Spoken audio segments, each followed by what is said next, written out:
দর্শক, গুলিবিদ্ধ ওসমান হাদির শারীরিক অবস্থার খোঁজ নিতে এই মুহূর্তে এভারকেয়ার হাসপাতালের সামনে রয়েছেন বিশেষ প্রতিনিধি সিকান্দার রেমান। সরাসরি যাচ্ছি তার কাছে। রেমান, ওসমান হাদির শারীরিক অবস্থা কেমন দেখতে পাচ্ছেন এবং বিস্তারিত জানাবেন ওখানকার পরিস্থিতি আমাদের।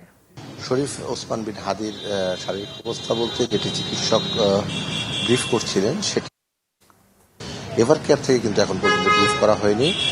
তিনি এখানে লাইফ সাপোর্টে আছেন এভারকেয়ার হাসপাতালে।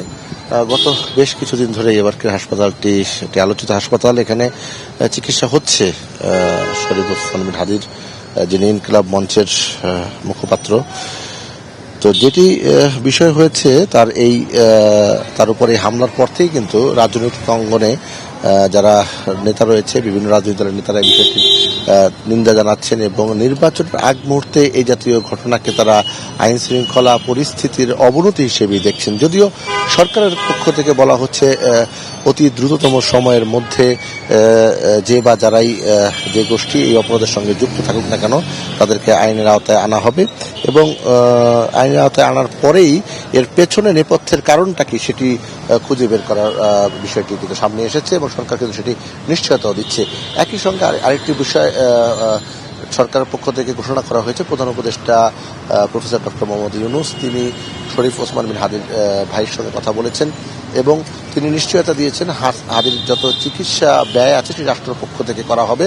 রাষ্ট্র হাদির চিকিৎসার জন্য দেশে হোক কিংবা দেশের বাইরে হোক যেই ব্যবস্থায় নেওয়া লাগে সেটি নিবে। একই সঙ্গে এই জাতীয় ঘটনা যাতে পুনরাবৃত্তি না হয় এই জন্য অন্তর্বর্তীকালীন সরকারের কয়েকজন গুরুত্বপূর্ণ উপদেষ্টা এবং আইন শৃঙ্খলা রক্ষাকারী বাহিনীর সদস্যদের ঊর্ধ্বতন কর্মকর্তাদের নিয়ে একটি বৈঠক হয়েছে আজ রাতে এবং এই বৈঠকের পর অতি দ্রুততম সময়ের মধ্যে কিভাবে অপরাধীকে চিহ্নিত করা যায় এবং তাদেরকে খুঁজে বের করে আইনের আওতায় আনা যায় সেই বিষয়টি কিন্তু নিয়ে আলোচনা হয়েছে।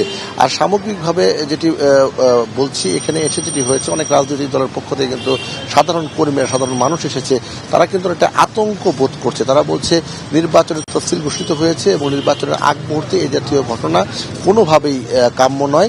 অবিলম্বে জাতীয় ঘটনা যাতে পুনরাবৃত্তি না হয় সে বিষয়টি দেখার কথা তারা বলছে। একই সঙ্গে হাদির উন্নত চিকিৎসা এবং হাদির বেঁচে থাকা এবং সুস্থ থাকার জন্য সবাই কিন্তু দোয়া করছে।